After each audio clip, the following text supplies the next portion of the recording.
할렐루야. 주 예수의 은혜와 평강이 있을지어다. 오늘 말씀은 지난 수요일부터 계속되고 있는 다음 수요일까지 우리 신년 월삭 새벽 기도의 주제가 되는 그런 말씀이에요. 한번 따라서 합시다. 축복받은 레갑 족속. 우리들이 제가 평소에 잘 다루지 않았던 그런 부분인데 이번 기간에 말씀을 전하게 되었습니다. 오늘 본문의 배경은 지금 북왕국 이스라엘은 이미 멸망을 했고요. 남왕국 유다도 불과 1, 2년 남겨둔 그런 상황이에요. 여러분은 나라가 망한다고 해도 눈 하나 깜짝 안 하는데 지금 이 남왕국 유다는 엄청나게 복잡하고 힘들죠. 그때 당시에 강대국은 아수르에 이어서 바벨론이라고 하는 제국이 일어난 거예요. 바벨론이 얼마나 강한 나라냐면 중동뿐만 아니라 유럽에까지 그 영역을 넓혀가지고 잔인하기가 이를 데가 없어요. 우리들이 이 성경에 나오는 아하수에로 왕, 그 아하수에로 왕이 이 일반 역사에는 크세르크세스라고 하는 왕인데 동일 인물입니다. 굉장히 정복력이 강하고요. 그리고 자신을 우상화하고 그리고 잔인해요. 그런데 그 바벨론이라고 하는 나라가 이 지금 남왕국 유다를 곧 침공해 옵니다. 이때는 우리들이 잘 알고 있는 그 느부갓네살 왕이죠. 그 느부갓네살 왕에 의해서 그때 당시 임금이 여호야김이었는데 그 여호야김 왕이 놈의 쇠사슬을 칭칭 동여맨 채 바벨론에 끌려가요. 상징적으로 왕만 끌려가는 것이 아니라 그 유대 나라의 우수한 젊은이들 다 데리고 가고 그리고 또 여자들도 데리고 가고 성전 안에 있는 성전은 회파시켜버리고 성도 회파시키고 성전도 회파시키고 그리고 성전 안에 있는 하나님을 제사하는 데 쓰였던 그 거룩한 도구들을 가지고 가서 희롱하면서 술을 부어가지고 부어라 마셔라 이런 짓들을 했단 말이에요. 그러니까 나라가 그 정도가 되기까지 얼마나 비참하고 힘든 상황이겠는가. 그런 상황에서 오늘 본문에 보면 하나님께서 예레미야 선지자에게 좀 이해되지 않는 그런 명령을 내리십니다. 그들 가운데 이 레갑 족속이라고 하는 그 사람들을 그 후손들을 한 방에다가 다 모아 들여놓고 포도주를 주고 이것을 마셔라 한 거예요. 사실 포도주는 그들이 마신다고 해서 이상할 것이 없는 거죠. 왜냐하면 중동 지역에서 포도주는 음료죠. 누구나 마시는 거예요. 식사 때도 마시고 그리고 잔치할 때도 마시고 물론 성경에는 이 포도주를 지나치게 하는 것을 금하고 있어요. 왜냐하면 이 술이라고 하는 것이 술을 먹으면 술술 넘어가 가지고 술에 넘어가 버려 사람이. 그래가지고 잠언에 있는 말씀 보면 오늘 새벽에도 언급했습니다마는 정신이 혼미해지고 자기가 한 말도 모르고 누가 한 말도 못 알아듣고 한 말을 또 하고 뭐 다 그러게 되기 때문에. 그런데 이 포도주는 그때 당시에 일반적 음료란 말이에요. 그래서 이것을 마셔라 했을 때 그것을 마신들 이상할 리 없어요. 그런데 이 레갑 족속은 완강하게 거부합니다. 우리는 그것을 마시지 않습니다. 그때 하나님께서 19절 말씀에 그들의 그런 믿음을 보시고 칭찬하시면서 내가 너희들에게 여호와 앞에 설 사람을 영영이 끊어지지 아니하리라 하는 그 축복을 주셨어요. 여러분, 이 레갑 족속은 어떻게 축복을 받게 되었을까요? 먼저 이 레갑 족속에 대해서 조금 우리들이 알아보자면 역대상 2장에 보면 그 배경이 나오는데 겐 족속에서 나온 것이 바로 이 레갑 족속입니다. 겐 족속은 미디안에 거하는 종족이죠. 그 족속이에요. 우리가 잘 알고 있는 이드로라고 하는 모세의 장인. 모세가 광야에서 40년간 피해 있을 때 그 미디안 광야 이드로 그 겐 족속의 제사장인 그 이드로의 사위가 됩니다. 그리고 다시 애굽에 복귀해 가지고 하나님의 명령을 따라 이스라엘 민족을 이끌고 출애굽을 해요. 출애굽한 이스라엘 백성들이 시내 광야를 지나 가지고 그러니까 미디안 광야도 지나죠. 그래 가지고 어디를 갑니까? 가나안 땅을 향해 가는 거예요.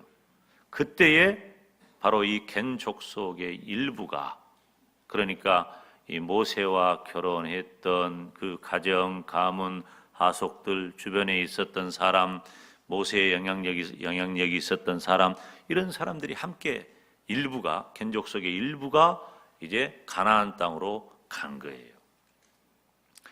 가나안 땅에 들어가 가지고 거기서 지내었는데 이 사람들은 굉장히 특이해요. 자기들끼리 모여 살아. 조상 때부터 자기들끼리 모여 살고 자기들만의 공동체 안에서 생활을 하는데 포도주도 안 마시고 농사도 안 짓고 집도 짓지 않고 장막에서만 살았어. 텐트 치고 살았단 말이에요. 광야에서 들에서. 그런 레갑 족속에게 포도주를 마시라는 명령을 내린 거죠. 그래서 여기 5절, 6절, 7절 말씀을 보면 하나님께서 이제 포도주를 마시라고 하는 명령을 예레미야에게 하니까 그대로 행했어요. 그러니까 6절에 보면 우리는 포도주를 마시지 아니하겠노라. 왜?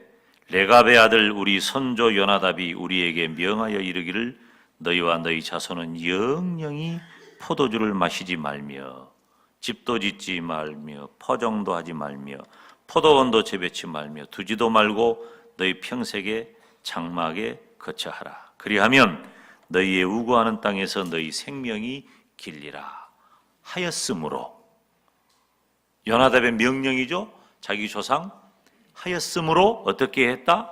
8절, 9절, 10절에 그대로 준행하였다. 그렇게 얘기를 하는 거예요.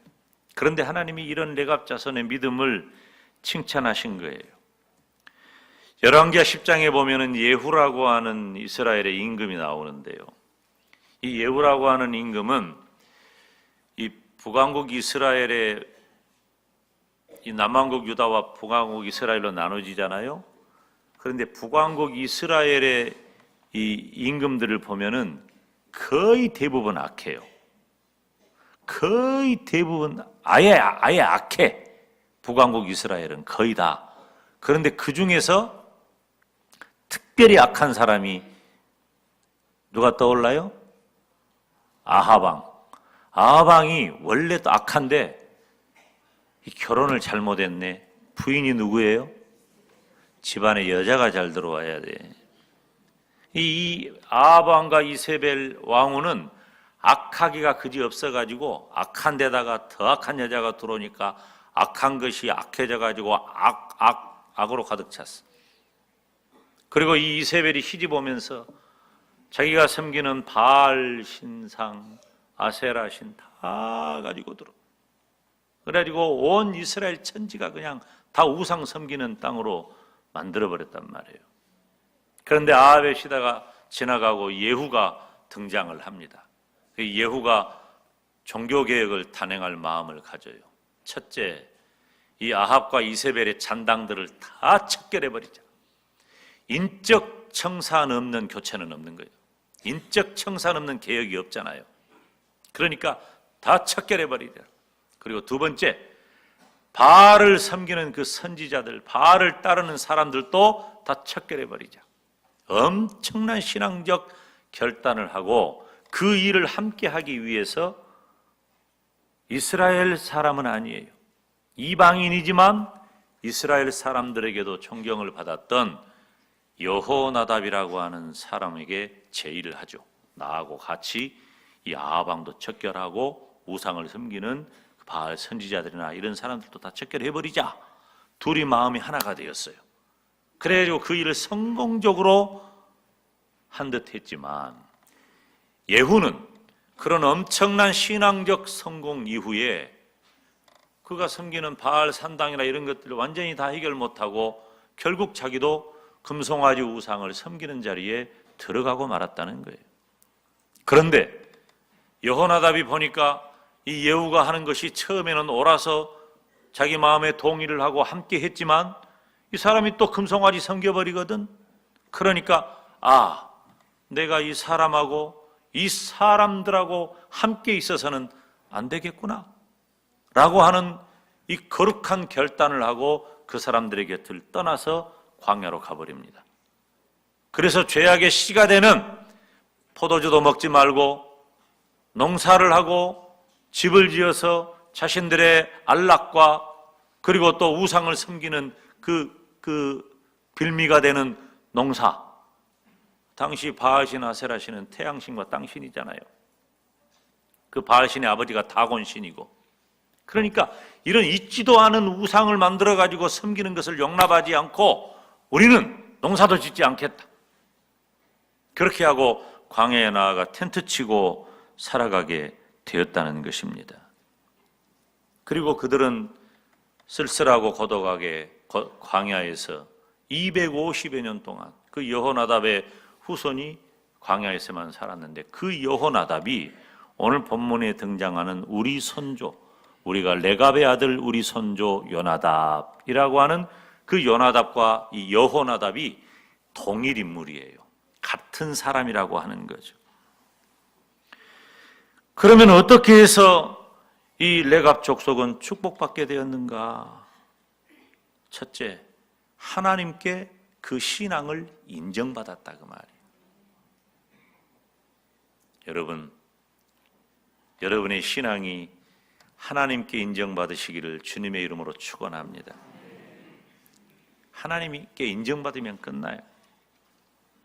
하나님이 왜 레갑 족속에게 그런 명령을 내리셨는지 알 수는 없지만은 거절한 거예요. 오늘 본문에 보면 완강하게 단호하게 거절한 거예요. 거절한 이유는 분명해요. 첫째, 우리 선조 요나답이 우리에게 그 명령을 내렸다. 두 번째, 우리 선조 요나답이 내린 그 명령을 우리가 250년 동안 다 지켰다. 여러분 얼마나 멋집니까? 우리 선조 요나답이 내린 그 영적인 신앙적인 명령이기 때문에 우리는 포도주를 마실 수 없다. 그리고 전통적으로 우리 족속은 우리 조상 요나답이 내린 명령을 지키며 살아왔다. 그러니 포도주를 마실 수 없다. 눈을 다 떠요. 그러니까 자, 눈 다 뜨세요.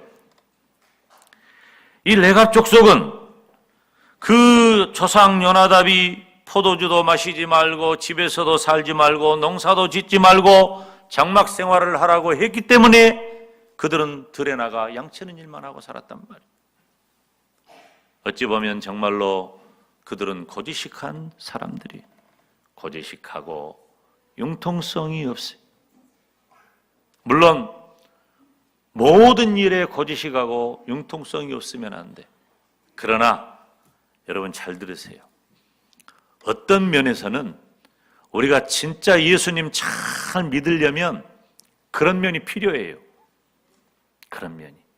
좀 고지식하고 융통성이 없는 사람이라는 말을 절대 진리를 지키기 위해서, 믿음 지키기 위해서는 어떤 면에서는 그것이 필요하단 말이에요. 그런데 문제가 되는 건 뭐예요?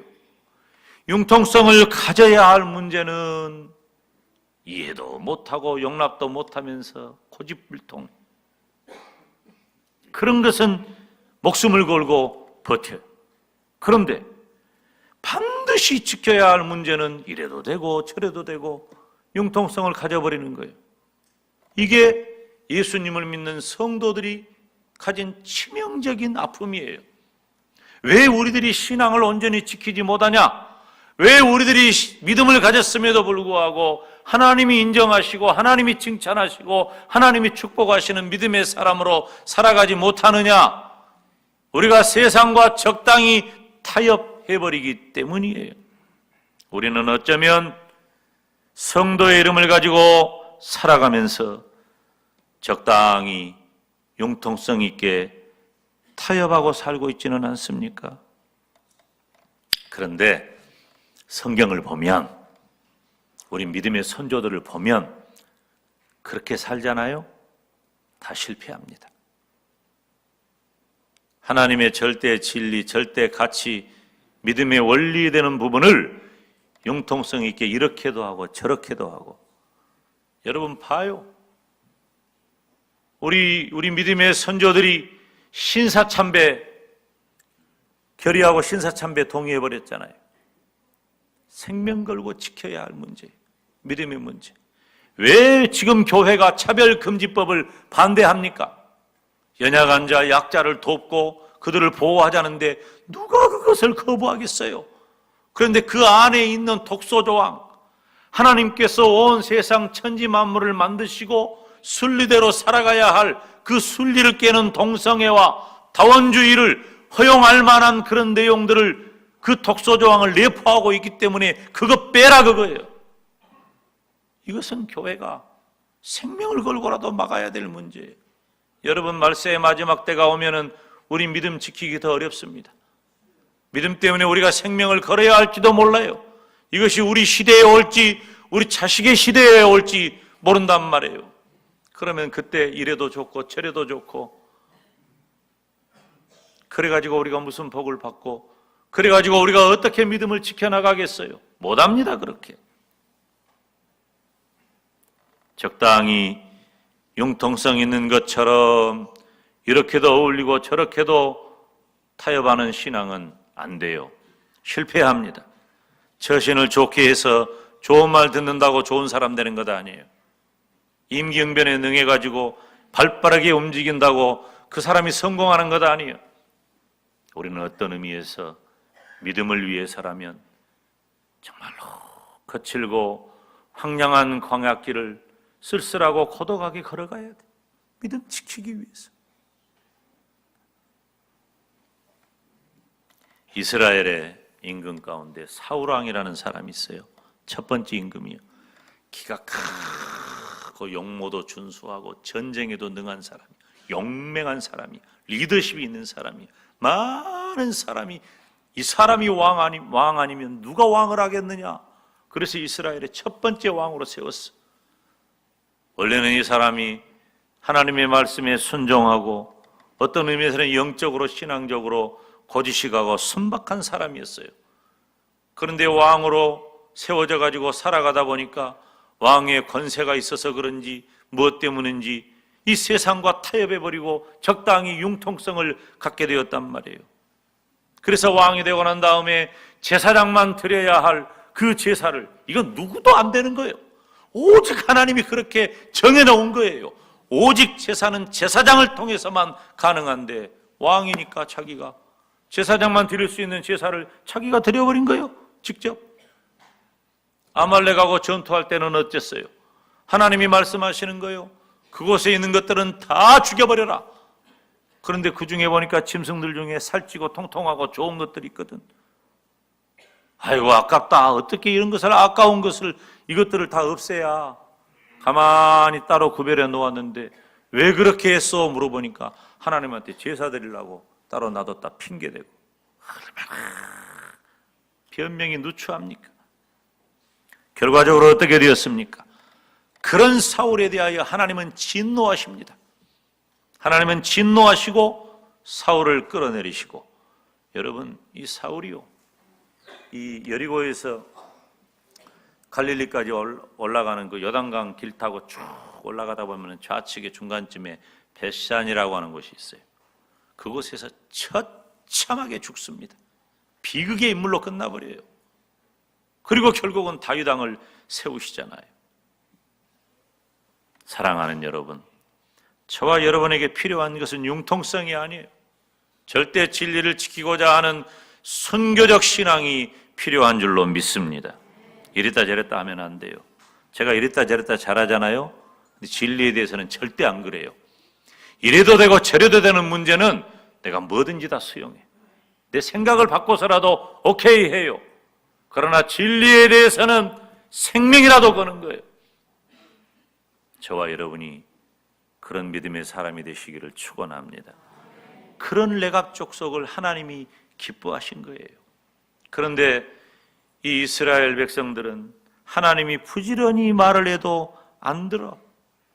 레갑 족속은 자기 조상 요나답이 한 번 명령한 것을 끝까지 지켰는데 이스라엘 백성은 하나님이 명령하신 것, 하나님이 얼마나 많은 선지자들을 보내서 가르치십니까? 그런데 안 들어요. 하나님이 누구를 축복하시겠어요? 아무리 많은 죄종들을 보내서 말씀을 전해도 안 듣는 사람을 축복하겠어요? 단 한 번의 명령을 그대로 목숨처럼 지키는 사람을 축복하겠냐 그 말이에요. 19절에 봐요. 그러므로 나 만군의 여호와 이스라엘의 하나님이 이같이 말하노라. 레갑의 아들 요나답에게서 내 앞에 설 사람이 영영이 끊어지지 아니하리라. 할렐루야.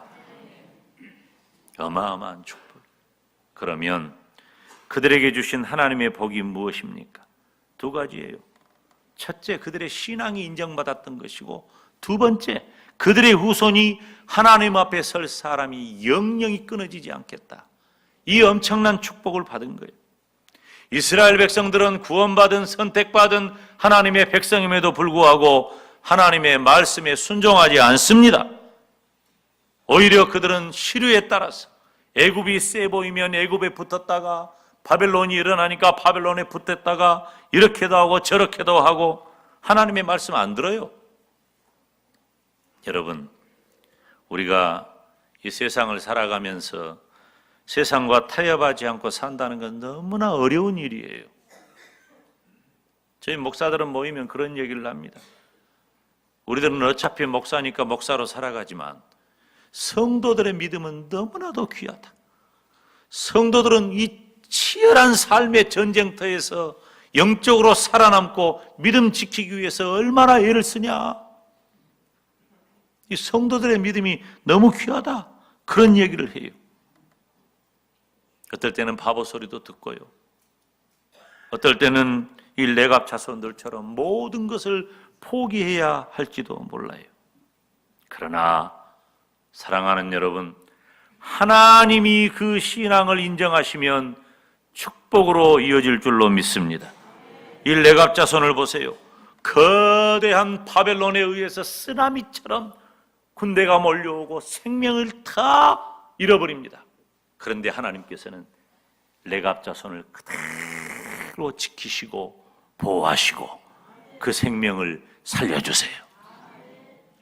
하나님이 인정하면 축복이라니까요. 여러분, 하나님께 인정받으세요. 하나님께 인정받으세요. 그러면 축복으로 이어지는 거예요. 여러분, 무엇을 염려하고 있습니까? 또 무엇 때문에 두렵습니까? 또 무엇이 여러분을 힘들게 합니까? 먼저 하나님께 인정받는 믿음을 가집시다. 어떤 어려움이 와도 하나님이 저와 여러분을 지켜주실 줄로 믿습니다. 두 번째로, 하나님은 열심히 있는데 이스라엘은 불순종했어. 15절에 보니까 나도 내 종 모든 선지자들을 너희에게 보내고 부지런히 보내며 그랬어요. 부지런히 보냈어요. 그런데 이스라엘 백성들은 너희가 귀를 기울이지 아니하며 나를 듣지 아니하였느니라. 안 들었어요. 이스라엘 백성들은 하나님이 부지런히 말을 해도 안 들었어. 그런데 레갑 족속은 요나답이, 그의 조상 요나답이 신앙적인 결단을 하고 한 번 명령했는데 그 명령을 끝까지 지킨 거예요. 이스라엘은 그렇게 많은 선지자를 보냈지만 불순종했고 레갑 족속은 순종했단 말이에요. 여러분 보세요. 정말 중요한 건요, 하나님께서 지금도 말씀하신다는 거예요. 그런데 말씀하신 그의 백성 이스라엘이 안 들었다는 거예요.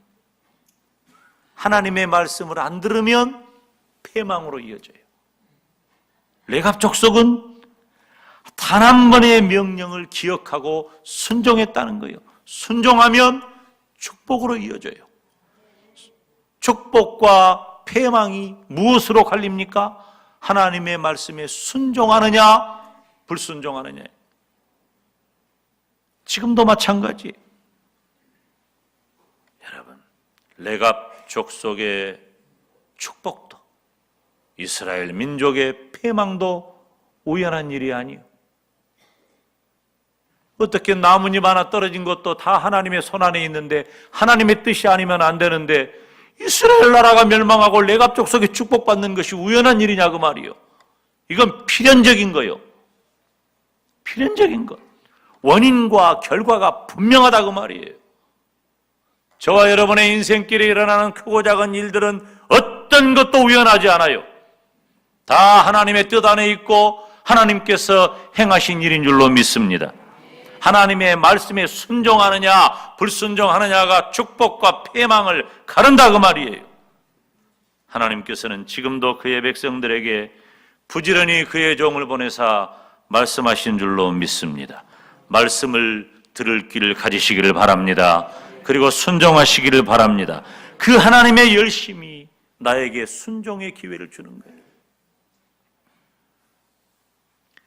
주의 종을 통해 들려주신 말씀을 소홀히 여기지 말고 지금 내게 주어진 복된 환경, 가정이든 교회든 주의 종을 통한 말씀이 전해질 때에는 이것이 나를 향한 축복임을 잊지 마시기를 바랍니다.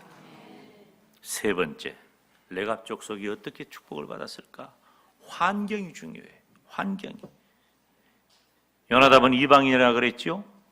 이방인이지만은 북왕국 이스라엘 이 예후와 함께 부름을 받아가지고 사마리아에서 바알 선지자, 바알 섬기는 무리들, 그 바알 선지자들을 다 불러다가 그들을 몰아냈어요.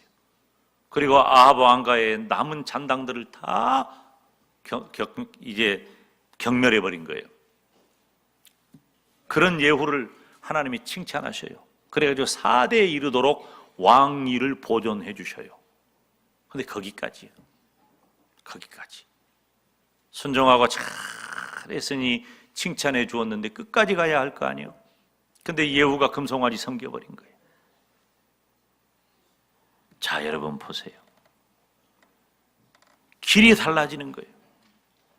예후는 거기서 끝나버렸고 요나답은 하나님이 주신 축복으로 영원히 이어졌다고 하는 것이에요. 비록 요나답은 레갑 족속이 이방인이지만 요나답의 후손들이 레위 지파처럼 성전에서 봉사하는 자가 되는 것이. 어떻게 예후와 요나답은 그렇게도 다른 결과를 만들었을까? 예후는 산당을 온전히 파하지 못하고 금송아지를 섬겨버렸어. 그런데 요나답은 어떻게 했습니까? 내가 너희들과 함께 있어서는 안 되겠다. 바알 숭배를 거부하기 위해 광야로 나갔어. 나와 내 자손은 바알의 그 영향으로부터, 바알의 오염으로부터 나는 피하겠다. 더러운 것은 안 만지는 게 상책이에요. 병균은 안 만져야 돼요. 손만 잘 씻어도 병이 안 걸려요. 이것저것 다 만지고, 이거 안 되겠구나. 코 만지고 입 만지고 하니까 병균이 다 없는 거예요. 깨끗하게 손을 씻고 아예 차단해버려요. 제가 물었어요. 언제 한번 우리 그것 보고 뭐라고 그래? 눈 빨개지는 거. 아폴로 눈병인가 뭔가 있잖아요. 요즘은 그렇게 말 안 하지만은 눈 빨개지는 게 안과 갔었어요.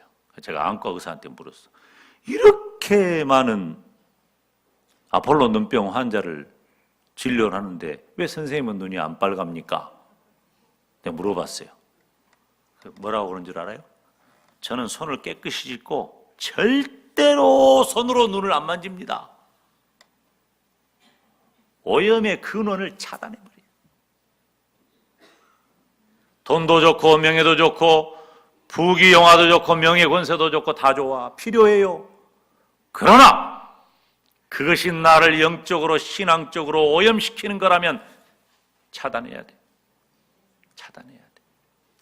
여러분, 무엇이 축복입니까? 부귀영화를 누리면서 헛된 것 섬기고 하나님 제껴버리면 그것이 축복인가요? 아니요. 저는 여러분들이 모두 다 건강하고 여러분들이 모두 다 부유하기를 바라요. 이것이 목사의 마음이에요. 그 일을 위해 기도해요. 그러나 우리에게 그것이 조금 부족하다고 해도 그것 때문에 우리가 하나님 섬기고 살 수 있다면 그것이 축복이라 그 말이에요. 그것이 믿음이고 이것이 신앙적인 결단이라 그 말이에요. 예수님을 믿는 성도된 저와 여러분은 처음부터 그런 환경을 만들면 안 돼. 환경이 중요해요. 포도주 마시지 말고 집 짓지 말고 농사도 짓지 말아라. 이 모든 것들이 다 뭐예요? 바알 신앙의 영향에서 벗어나야 한다고 말이에요. 우리 교회 성도들을 보면은 믿음대로 살려고 하는 분들이 참 많아요. 얼마나 귀한지 몰라요. 부족한 좋은 목사로서 성도 여러분들의 헌신과 믿음에 얼마나 감동하는지 몰라. 그런데 잘 나가다가 넘어지는 성도들을 봐요. 얼마나 마음이 안타깝고 민망한지 몰라. 왜 그럴까 하고 봤더니 거의 대부분 환경의 영향을 받아버려요. 자기를 둘러싸고 있는 환경의 영향. 누구와 가까운가? 그 사람 영향을 받는 거예요. 무슨 일을 하는가? 그 일에 영향을 받는 거예요. 어디에 속해 있는가? 그 그룹에 영향을 받는 거예요. 사랑하는 여러분, 여러분은 어떻게 살 것입니까? 예후처럼 살다가 무너질 것인가? 아니면 요나답처럼 살다가 자손이 영영이 복을 받을 사람으로 살아갈 것인가? 오늘 본문의 레갑 족속은 구별된 신앙을 가졌어요. 그리고 구별된 신앙을 하나님께로부터 인정받고 그것이 축복으로 이어졌습니다. 오늘 예배하는 저와 여러분 모두가 다 레갑 족속처럼 구별된 신앙을 가지고 그 신앙이 하나님께 인정받고 하나님께서 축복하시는 복의 사람이 되시기를 예수님의 이름으로 축원합니다. 기도하겠습니다.